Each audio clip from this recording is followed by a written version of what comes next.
제자들 중에서 야고보와 요한이죠. 야고보와 요한 형제인데 그 형제의 어머니가 예수님을 찾아와서 절하면서 무엇을 구했습니다.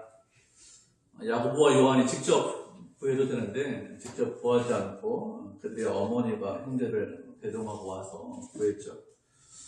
그러자 예수님께서 원하는 것이 무엇이냐 이렇게 물어보셨습니다. 그 어머니는 주님께서 주님의 나라가 임할 때 두 아들 중에 하나들은 주님의 보좌 좌편에 또 한 아들은 주님의 보좌 우편에 앉게 해주십시오 이렇게 요청했습니다. 야고보와 요한의 어머니가 이런 부탁을 하는 이유가 무엇인가 하면 야고보와 요한이 예수님의 말씀을 믿었기 때문에 그렇습니다. 그들이 예수님의 말씀을 믿지 않았다면 이런 부탁을 하지 않았겠죠. 말씀을 믿었기 때문에 이런 부탁을 하는 것입니다. 어떤 말씀인가 하면 19장 28절에 있는 말씀이에요. 세상에 저렇게 되어서 인자가 자기 영광의 보좌에 앉을 때 너희도 12보좌에 앉아 12지파를 다스릴 것이다 이렇게 말씀하셨습니다. 이 말씀을 믿었기 때문에 그래서 어머니를 통해서 이들이 부탁을 하는 것이죠. 예수님께서 예루살렘에 올라가시고 그리고 고난당하신 이후에 사흘 만에 부활하신다 이렇게 말씀하셨습니다.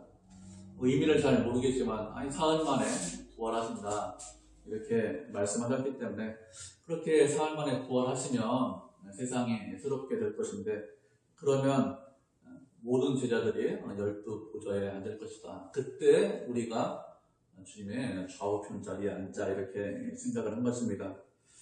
예수님은 제자들을 다 사랑하였습니다. 모두 다 제자들을 사랑하였지만 그 중에 중요한 일이 있을 때는 3명의 제자들을 데리고 다니셨습니다.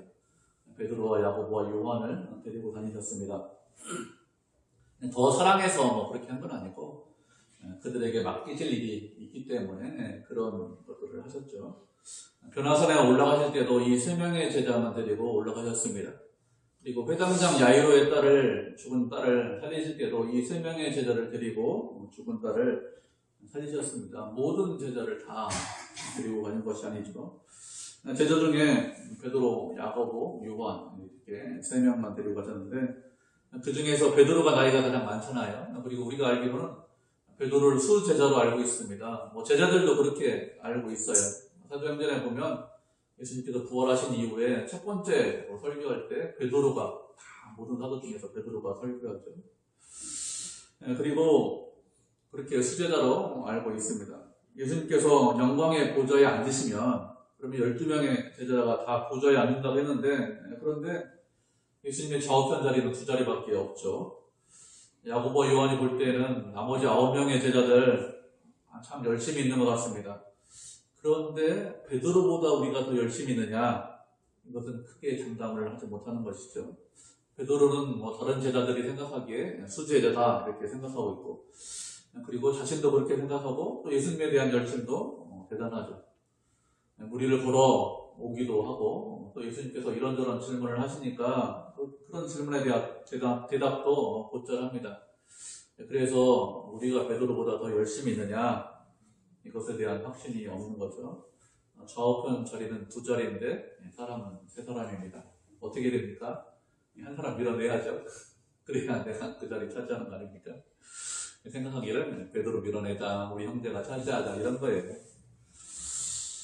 그래서 생각한 것이 무엇이냐, 확실하게 밀어낼 수 있는 방법이 무엇이냐, 어머니를 동원해서 그래서 요청을 하면 부탁을 드리면 그러면 예수님께서 들어주시겠지 이렇게 생각을 한 것입니다.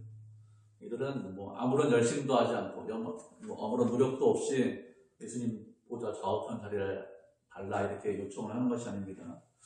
지금까지 열심을 냈습니다. 땀 흘렸습니다. 고생했습니다. 앞으로도 그럴 각오가 돼 있어요.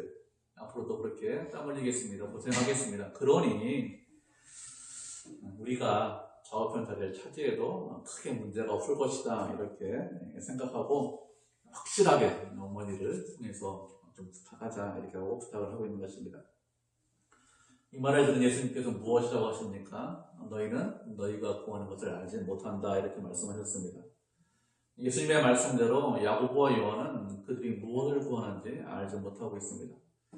이들이 어머니를 동원해서 예수님에게 부탁을 하는 것은 하나님의 나라가 무엇인지, 그 나라가 어떤 나라인지 그것에 대해서 알지 못하기 때문에 이렇게 하는 것입니다. 이 두 사람은 예수님께서 예루살렘에 올라가시면 그곳에서 사람들이 생각하는 그런 메시아 왕국을 건설하실 것이다, 이렇게 동일하게 생각을 하고 있는 겁니다. 사람들이 생각하는 메시아 왕국, 어떤 메시아 왕국이죠? 여러 번 말씀드렸는데 그것은 군사적인 메시아 그리고 정치적인 메시아라고 말씀을 드렸습니다. 예수님께서 예루살렘에 올라가셔서 세상의 왕이 되어서 지금 로마의 식민지로 이스라엘 백성들이 살고 있는데, 하나님의 백성 아닙니까? 그 사람들을 해방시키고 유대인 중심의 국가를 건설해서, 그래서 유대인들이 지금 로마처럼 온 세상을 지배하는 그런 나라를 건설할 것이다, 그런 나라가 하나님의 나라다, 이렇게 생각을 하고 있는 거예요.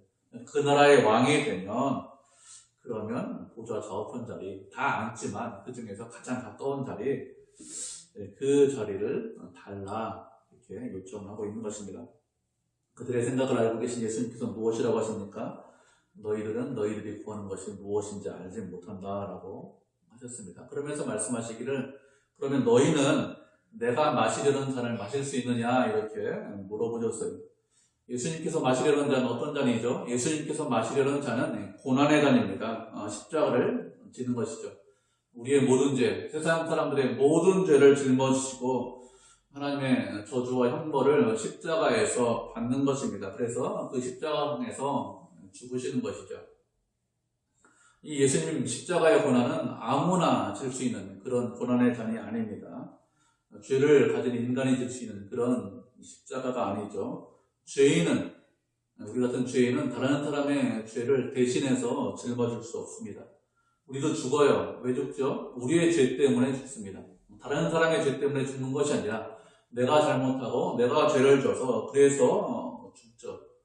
인간은 다른 사람의 죄를 짊어질 수 없습니다. 누가 다른 사람의 죄를 짊어질 수 있습니까?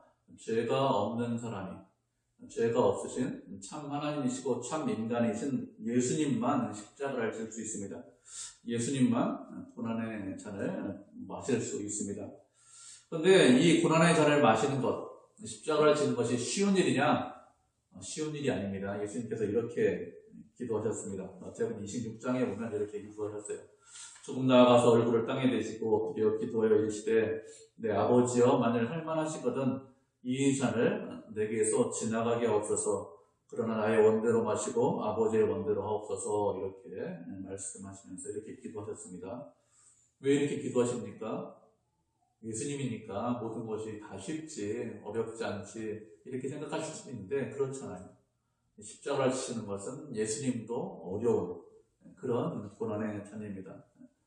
그렇기 때문에 이렇게 땀방울이 핏방울이 되도록 그래서 기도하신 것이고, 또 얼마나 힘든 것인지, 얼마나 어려운 것인지 다 알면, 모르면 섣부로 덤비죠. 할 수 있습니다. 다 알면 함부로 이렇게 얘기하지 않습니다. 예수님 다 아시기 때문에, 그래서 쉽게 질 수 있다, 이렇게 말씀하시지 않았습니다.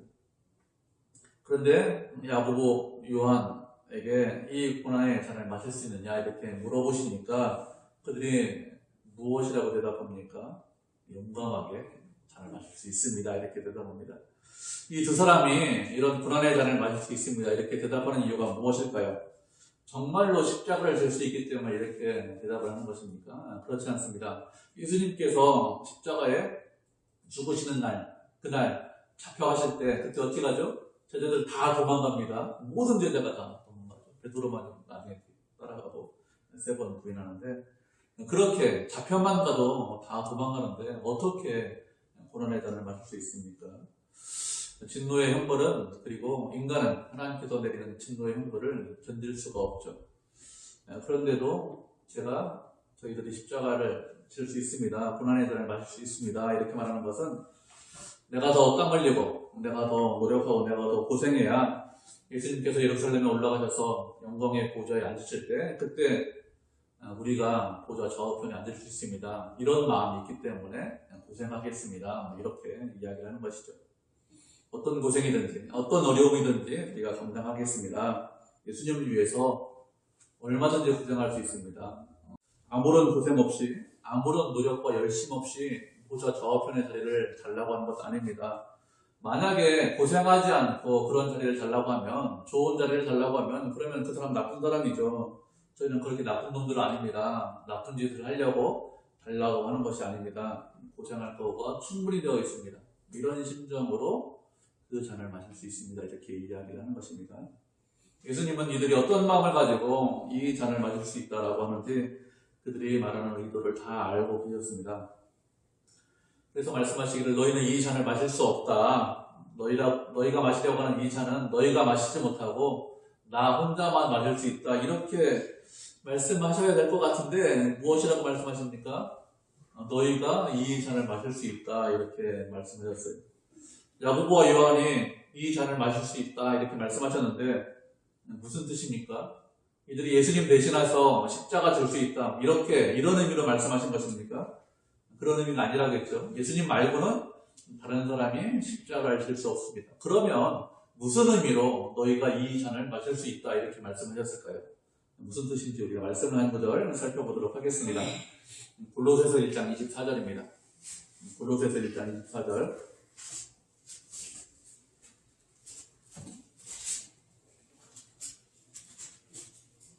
그래서도 골로새서 이렇게 되죠.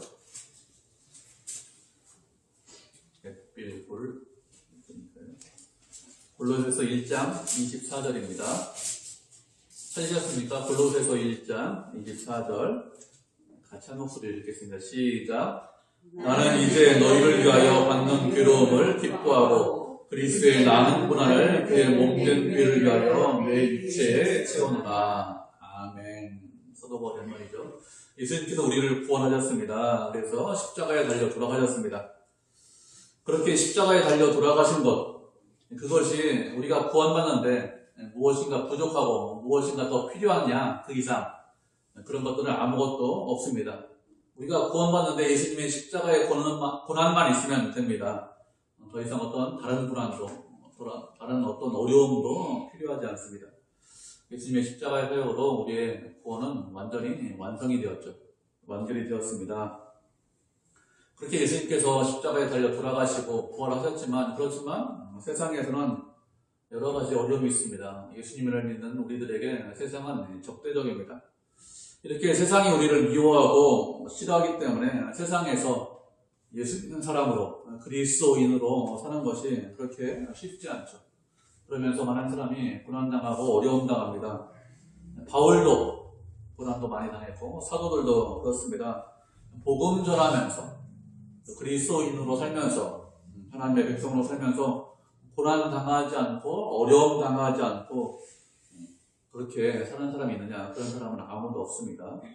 그렇게 고난 당했지만 어려움 당했지만 그것 때문에 낙심하고 실망하고 슬퍼했느냐? 그것도 아닙니다.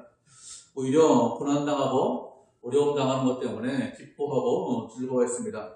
이렇게 복음 전하면서 그리고 그리스도인으로 살면서 고난 당하는 것에 대해서 사도 바울이 무엇이라고 했습니까? 그리스도의 남은 고난이다 라고 했습니다. 교회를 위해서 예수님의 몸된 교회를 위해서 그리스도의 남은 고난을 자신의 육체에 채운다고 했습니다. 그렇게 고난 당하는 것 기뻐하고 당연히 생각을 했습니다. 예수님께서 무엇이라고 말씀하셨습니까? 산상수훈에서 당신을 위해서 고난 당하면 너희들이 기뻐하고 즐거워라고 했습니다. 우리의 상이 크다 이렇게 말씀하셨습니다. 야고보와 요한에게 고난의 잔이 있을 것이다 이렇게 말씀하셨는데 이 고난 그리스도의 남은 고난을 말씀하는 것입니다. 그들은 예수님의 말씀대로 그리스도의 남은 고난을 그들의 고난의 잔을 마셨습니다. 사도 중에서 가장 먼저 순교한 사도가 누구죠? 사도 중에서 가장 먼저 순교한 사도가 야고보 사도입니다. 사도행전 12장에 보면 헤롯이 나와요. 그 헤롯이 사도들 중에서 교회 중에서 몇 사람을 죽이는데 그 중에서 사도가 죽어요. 야고보 사도가 가장 먼저 순교합니다. 전승에 의하면 모든 사도가 다 순교했다고 하죠. 베드로는 어떻게 죽습니까? 십자가에 거꾸로 매달려서 죽었다 이렇게 말을 합니다. 어떤 사도는 인도에 가서 순교한 사도들이 있습니다. 그리고 죽지 않고 끝까지 남아있던 그런 사도가 있는데 누구냐? 사도 요한입니다. 마지막까지 살아남아 있었습니다. 예수님께서 십자가에 달려 돌아가시면서 무엇이라고 하죠? 요한에게 마리아를 보면서 내 어머니다 이렇게 이야기해서 요한이 어리잖아요. 예수님보다. 어려가지고 예수님의 어머니 마리아를 잘 모시고 잘 섬겼다고 합니다. 그리고 그 이후에 에베소 교회의 목회자가 돼요. 사도 바울이 개척하고 디모데가 목회하고 그 이후에 사도 요한이 또 목회합니다. 그 다음에 요한이 있다가 그곳에 있다가 반모섬으로 유배돼서 환상을 보고 소아시아 7교회에 편지를 보내죠. 그게 뭡니까? 요한계시록이에요. 요한계시록 마지막 성경을 기록하고 그렇게 고난당하고 마지막까지 순교하지 않고 있다가 나중에는 죽었겠죠. 그렇게 서둘 중에서 가장 먼저 순교하는 것으로 그리고 가장 마지막까지 남아서 복음 전하는 것으로 그리스도의 남은 고난을 그 두 형제가 다 채웠습니다. 예수님께서 이 두 제자에게 너희가 내가 마시려는 잔을 마실 것이다. 너희가 이렇게 말씀하셨습니다. 그렇지만 그렇게 고생할 것이지만 뭐라고 말씀하십니까? 보좌 좌우편의 자리는 내가 주는 것이 아니다. 이렇게 말씀하셨습니다.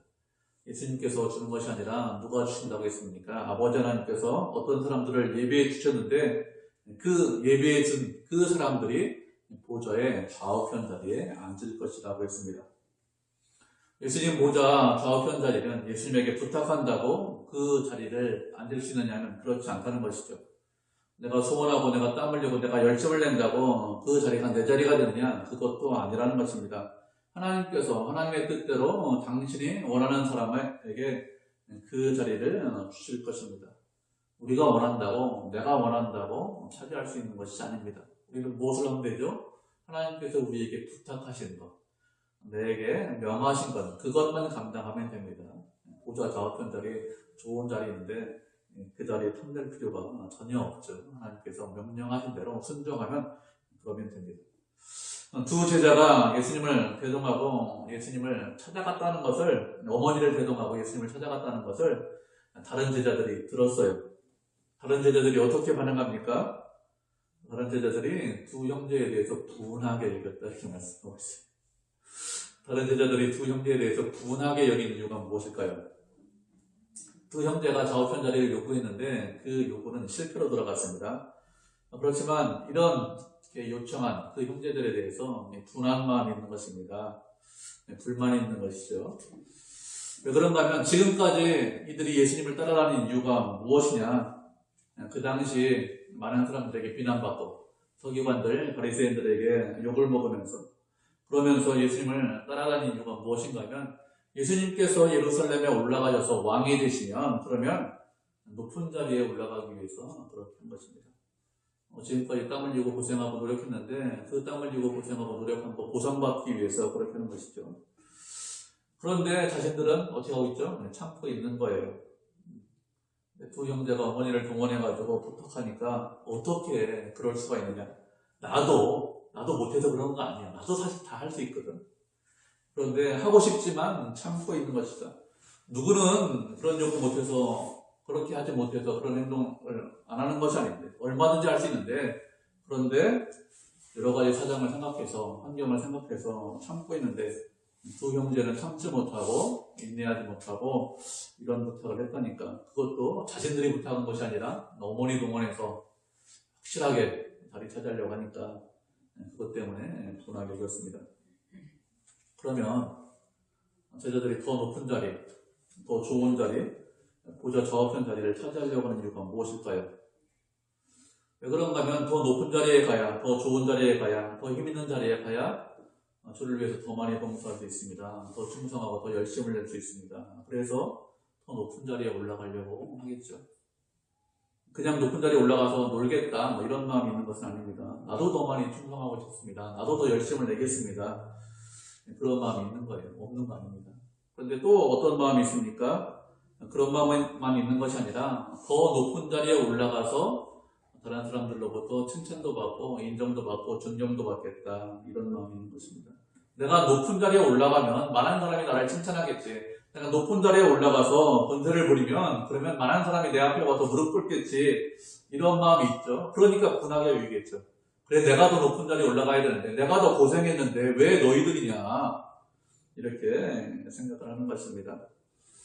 그렇게 내가 칭찬받고 인정받고 권세 부리려고 높은 자리로 올라가려고 하는 것이죠. 형제들이 부탁한 것에 대해서 제자들이 분하게 여기는 것을 예수님께서 하셨습니다. 그리고 제자들을 그렇게 분하게 여기는 모든 제자들을 다 불러서 말씀하셨습니다. 무엇이라고 말씀하시는가 하면 이방인들의 직권자들이 어떻게 행동하는지 말씀하셨습니다. 이방인들의 직권자들 어떻게 행동합니까? 자신들 마음대로 행동을 합니다. 권세를 부리는 건 너희가 알지 않느냐 이렇게 말씀하시죠. 이방인들의 직권자들, 고관들 높이 올라가면 갈수록 어떻게 하죠? 자기 마음대로 내가 원하는 대로 행동합니다. 우리가 이것을 쉽게 알 수 있어요. 어떻게 쉽게 알 수 있습니까? 선거 때가 되면, 요즘 선거철인데 선거 때가 되면 어떤 선거든지 선거 때가 되면 쉽게 알 수 있습니다. 선거를 하면 후보들이 어떻게 합니까? 후보들이 표 얻기 위해서 저들이 할 수 있는 것은 다 해요. 표 얻기 위해서 선거 기간 내내 사람들을 돌아봅니다. 평소에는 어디 계신지 잘 모르지만, 평소에는 인사받기도 힘들지만, 그렇지만 의회, 구의회 이런 거 선거만 해도 어떻게 합니까? 그냥 와가지고 여러 기적에서 선거하면서 인사하죠. 얼굴도 쉽게 볼 수 있습니다. 자기가 당선만 되면 이번에 뽑아주시기만 하면 제가 국민의 신복이 되겠습니다. 국민의 종이 되겠습니다. 이렇게 합니다. 그런데 사람들이 이렇게 하는 이유가 무엇일까요? 정말로 종이 되고 정말로 신복이 되기 위해서 이렇게 하는 것입니까? 그렇지 않다는 것을 선거가 끝나면 다 압니다. 이 사람들이 이렇게 하는 것은 몇 달 고생하고 몇 주 고생하면, 그래서 당선되면, 그러면 어떻게 하죠? 고생하고 노력하고 땀 흘린 거 다 보상받을 수 있기 때문에 이렇게 하는 것이죠. 높은 자리에 올라가면 몇 년 동안 권세를 부릴 수 있습니다. 몇 년 동안 국민들 위해서 군림할 수 있고, 몇 년 동안 내 마음대로 할 수 있고, 내 뜻대로 할 수 있죠. 그렇기 때문에 선거 기간 동안 몇 주 동안, 몇 달 동안 좀 참자, 어렵고 힘든 것 참으면, 그러면 그 이후에 복이 온다. 그 이후에 내가 고생한 것 다 보상받을 수 있다. 이런 마음이 있죠. 그래서 평소에 하지 않던 일을 합니다. 평소에 사람들 잘 돌아보지 않는데, 어렵고 힘든 사람들, 가난한 사람들 돌아보지 않는데, 평소에 시장 가가지고 오뎅, 떡볶이를 안 드시는데 그런 거 드세요. 왜요? 권세를 얻기 위해서 그렇게 합니다. 그렇게 하는 것이 뭐죠? 그게 세상입니다. 근데 예수님께서 무엇이라고 말씀하셨습니까? 너희 중에는 그렇지 않아야 한다 이렇게 말씀하셨습니다. 우리는 세상과 달라야 한다는 것입니다. 세상 사람들처럼 그런 생각을 가지고 그렇게 행동해서는 안 된다 이렇게 말씀하셨습니다. 무엇이라고 말씀하셨습니까? 너희 중에 누구든지 크고자 하는 사람이 있느냐? 그러면 너희를 섬기는 자가 되어야 하고, 누구든지 으뜸이 되고자 하느냐? 그러면 너희의 종이 되어야 한다 이렇게 말씀하셨습니다. 누구든지 다른 사람들로부터 칭찬을 받고 존경을 받고 인정을 받고 높이 올라가기를 원하느냐? 그러면 섬기는 자가 되는 것입니다. 다른 사람을 섬기는 사람, 다른 사람의 종이 되는 사람, 그 사람이 큰 자이고 그 사람이 으뜸이라는 것입니다. 그런데 이 말씀을 이해하실 때 주의할 것이 있습니다. 이런 식으로 이해를 하시면 안 됩니다. 내가 사람들로부터 칭찬을 받고 인정을 받고 존경을 받고 싶으냐? 그런데 아무런 고생도 않고 아무런 열심도 내지 않고 어떻게 칭찬받고 어떻게 존경을 받을 수 있느냐? 세상에서는 힘과 권력을 이용해서, 아니면 친인척을 이용해서, 아니면 낙하산으로 높은 곳에서 내려와서 그래서 높은 자리에 앉아서 내 마음대로 권력을 휘두르는데, 너는 그렇게 하지 말아라. 교회에서는 그런 곳이 아니다. 교회는 그런 사람이, 낙하산으로 내려와서 앉는 사람이 인정을 받고 존경을 받는 것이 아니라 땀 흘리고 노력하고 고생한 그런 사람, 다른 사람의 종이 된 사람, 다른 사람의 하인이 된 사람, 다른 사람이 하기 싫어하는 일, 굳은 일, 싫은 일을 하는 그 사람이 존경받아야 되고 그 사람이 높은 자리에 올라가야 한다. 이런 의미로 말씀하시는 것이 아닙니다. 아니라고 말씀드렸어요. 주무시고 계시다가 목사님 뭐라고 말씀하셨지? 그렇게 하면 성경 잘못 이해하시는 거예요. 분명히 아니라고 했습니다. 아니라고 잘 들으셔야 됩니다. 어떤 사람이 으뜸이 되고 어떤 사람이 큰 사람이냐면 섬기는 사람이 큰 사람입니다. 다른 사람의 종이 되는 사람이 큰 사람입니다. 그렇게 힘든 시간을 보내고 어려운 시간을 보내고 나면 결국에 보상받아서 높은 자리에 올라간다, 높은 자리에 있게 된다, 이런 뜻이 아닙니다. 그렇게 하는 것은 뭐죠? 그렇게 하는 것은 세상이에요. 세상은 몇 년 고생하면 인정받습니다. 참고 고생해라, 그러면 낙이 온다, 이렇게 이야기합니다. 세상이 그렇게 하는 거지 교회도 그렇게 하느냐? 교회는 그렇지 않습니다. 교회는 그런 세상의 풍조가 우리 안에 들어오지 않아야 됩니다. 어떤 사람이 으뜸이 되는 사람이고 어떤 사람이 높은 사람이냐? 계속해서 다른 사람의 종이 되고 계속해서 다른 사람을 섬기는 사람, 그 사람이 큰 자입니다. 세월이 지났습니다. 세월이 지나도 여전히 종입니다. 세월이 지났는데 여전히 섬기는 사람입니다. 언제까지요? 언제까지 그렇게 하셔야 됩니까? 죽을 때까지, 돌아가실 때까지 그렇게 하셔야 됩니다. 높이 올라가는 것이 없습니다. 예수님께서 어떻게 하셨습니까? 십자가에 달려 돌아가실 때까지 우리를 섬기셨습니다. 몇 년 섬기다가 높이 올라가셨느냐? 그렇게 하지 않았습니다. 28절에서 무엇이라고 했죠? 인자가 온 것은 섬김을 받으려 함이 아니라 도리어 섬기려 하고 자기 목숨을 만한 사람의 대속물로 주려 함입니다. 이렇게 말씀하셨습니다. 예수님께서 이 땅에 오신 이유가 무엇이냐? 섬김받기 위해서, 존경받기 위해서 이 땅에 오신 것이 아니라겠어요. 섬기기 위해서 이 땅에 오셨습니다. 예수님은 하나님이십니다. 굳이 이 땅에 오실 이유가 없어요. 그렇게 인간을 위해서 섬기시면, 우리를 위해서 십자가에 달려 돌아가시면 더 높이 올라가거나 무엇을 더 얻으시거나 이렇게 하는 것이 전혀 없습니다. 그렇기 때문에 예수님께서 이 땅에 오시지 않아도 크게 문제가 안 돼요. 예수님은 언제나 하나님이십니다. 우리를 섬겨도 하나님이시고 우리를 섬기지 않으셔도 하나님이십니다. 십자가를 지셔도 하나님이시고 십자가를 지시지 않아도 하나님이십니다. 하나님으로서 조금도 부족함이 없으신 분이죠. 그런데 왜 이 땅에 오셔서 우리를 섬기셨습니까? 우리를 위해서 십자가 지셨습니까? 우리를 사랑해서 그렇게 했습니다. 우리 위해 군림하고 우리를 종으로 부리기 위해서, 우리한테 섬김받기 위해서 이 땅에 오신 것이 아니죠. 우리를 섬기고 우리의 종이 되기 위해서 이 땅에 오셨습니다. 예수님께서 그렇게 우리를 섬기고 우리의 종이 되셨듯이 우리도 어떻게 살라고요? 그렇게 살아라, 이렇게 말씀하셨습니다. 다른 사람의 종이 되고 다른 사람을 섬기는 자로 살아야 합니다. 그렇게 하는 것이 하나님의 뜻입니다. 그런데 문제가 있어요. 그런데 문제가 무엇이냐? 우리는 어떻게 생각하는가 하면 몇 년 동안 섬겼기 때문에, 몇 년 동안 종로를 했기 때문에 이제 나도 다른 사람들로부터 칭찬을 받아야 되지, 인정받아야 되지, 존경받고 섬김받아야 돼, 이렇게 생각합니다. 왜 이렇게 생각할까요? 하나님의 나라가 무엇인지 알지 못하기 때문에 그렇습니다. 세상은 그게 세상입니다. 고생한 이후에 대가를 받는 것이 세상입니다. 예수님께서 우리에게 말씀하시는 것은 그렇게 살지 말라고 하셨습니다.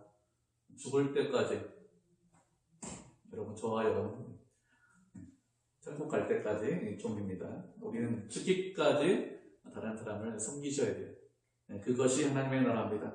그것이 하나님의 나라이기 때문에 예수님께서 그 본을 보이기 위해서 우리를 위해서 종이 되시고 섬기신 것입니다. 그러면 어떻게 이렇게 살 수 있을까요? 사실 우리의 힘과 능력으로는 이런 삶을 살지 못합니다.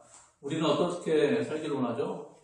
고생했으니까, 섬겼으니까 그 이후에 존경받고 고생 이후에 즐거움이 있겠지, 이것을 원합니다. 그래서 내가 존경받기 위해서, 내가 칭찬받고 인정받기 위해서 참고 견디지, 이렇게 생각합니다. 몇 년 고생해주면 그 이후에 인정해주겠지. 처음부터 나를 알아주고 인정해주는 곳이 어디 있느냐? 고생하다 보면 좋은 일이 있겠지, 이렇게 생각합니다. 그런데 그런 것이 없습니다. 섬겼는데 대가가 없습니다. 보상이 없습니다. 어떻게 이렇게 살 수 있을까요? 이런 삶은 우리의 본성으로는 살지 못합니다. 우리의 본성은, 우리 안에 있는 자아는 이런 삶을 살지 말라고 해요. 우리의 본성은 섬김 이후에, 고생 이후에 대가를 바라고 보상을 바랍니다. 그런데 예수님께서는 그런 삶을 살지 않으셨습니다. 그리고 우리에게 그렇게 살지 말라고 했습니다.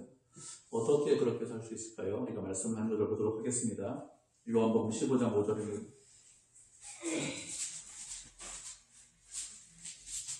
요한복음 15장 5절입니다.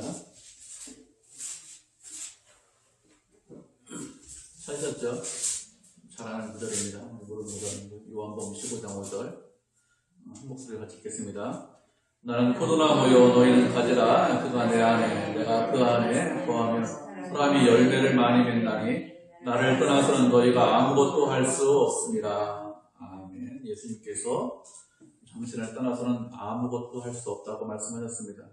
우리는 섬기는 삶을 살기 위해서 어떻게 됩니까? 예수님하고 늘 붙어 있어야 됩니다. 다른 방법이 없습니다. 예수님을 떠나지 않을 때, 예수님과 늘 붙어 있을 때, 그때 섬기는 삶을 살 수 있습니다. 예수님 모르는 사람도 세상에 보니까 잘 섬기던데요, 잘 봉사하던데요, 이런저런 일을 하던데요, 이렇게 말할 수 있습니다. 예수님 떠나도, 예수님 알지 못해도, 붙어 있지 않아도 어떤 결과물이 없느냐? 결과물이 있습니다. 그런데 그것이 열매냐? 하나님께서 원하시는, 예수님께서 말씀하시는 열매냐? 열매가 아닙니다. 어떤 결과물이 있지만 그것이 예수님께서 원하시는 열매가 아니죠. 예수님께서 원하시는 열매 어떻게 맺을 수 있습니까? 예수님하고 붙어 있을 때, 끝까지 붙어 있을 때 열매를 맺을 수 있습니다. 예수님께 붙어 있어야, 그래야 예수님께서 주시는 그 은혜로, 그 사랑의 그 진액을 우리가 공급받아야, 그래야 그때 어떻게 합니까? 열매를 맺을 수 있습니다. 누가 열매 맺게 하십니까? 예수님께서 열매 맺게 하십니다. 어디에 열매 맺힌다고요? 가지에. 우리들에게 열매를 맺힙니다.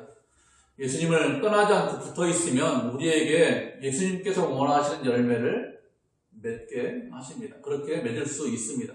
다른 사람을 섬길 수 있습니다. 그렇지 않으면 어떻게 될까요? 자꾸 우리 안에 있는 본성이 올라옵니다. 내가 왜 다른 사람의 종이 돼야 돼? 내가 왜 끝까지 섬겨야 돼? 누구를 바보로 하는 거야? 이렇게 되는 거죠. 예수님을 떠나면 우리의 본성이 자꾸 올라옵니다. 그래서 아무것도 하지 못해. 예수님을 떠나지 않아야, 그래야 예수님께서 원하시는, 하나님께서 원하시는 그런 열매를 맺을 수 있습니다. 그래서 어떻게 됩니까? 예수님, 저는 예수님을 떠나서 아무것도 하지 못합니다. 그래서 늘 주님과 붙어 있겠습니다. 주님과 늘 붙어 있으면서 주님의 뜻대로 다른 사람을 섬기겠습니다. 주님께서 힘을 주시고 능력을 주십시오. 제 힘과 제 본성으로는, 우리의 힘과 우리의 본성으로는 도저히 다른 사람을 섬기지 못합니다. 그렇지만 주께서 우리에게 사랑을 주시면, 주께서 섬김을 우리에게 주시면, 그러면 우리는 얼마든지 다른 사람을 섬기고 다른 사람의 종이 될 수 있습니다. 그렇게 하나님께서 주시는 힘과 능력을 가지고 하나님의 일을 할 때 하나님께서 그 사람을 통해서 일을 하십니다. 그 교회를 통해서 일을 하시죠. 하나님은 사람이 많다고 일하시는 법이 없습니다. 주님과 동행하는 한 사람이 있으면 됩니다. 그 한 사람 한 사람을 사용하셔서 하나님의 뜻을 이루십니다. 그렇기 때문에 우리 어떻게 됩니까? 늘 주님과 동행하셔야 돼요. 늘 주님과 함께 하셔야 됩니다. 어디에 있든지, 우리의 삶의 자리에서, 우리의 가정에서, 교회에서, 어디에 있든지 늘 주님과 붙어 계셔야 됩니다. 주님, 제가 그래서 제 본성으로는 못하지만 주님께서 주시는 그 힘과 능력으로 다른 사람을 섬기고 다른 사람의 종이 되겠습니다. 그렇게 늘 주님과 동행하면서 하나님께 영광 돌리고 또 하나님의 뜻대로 살아가는 믿음의 교회, 은혜의 교회가 되기를, 그런 성도가 되기를 주님의 이름으로 축복을 드립니다.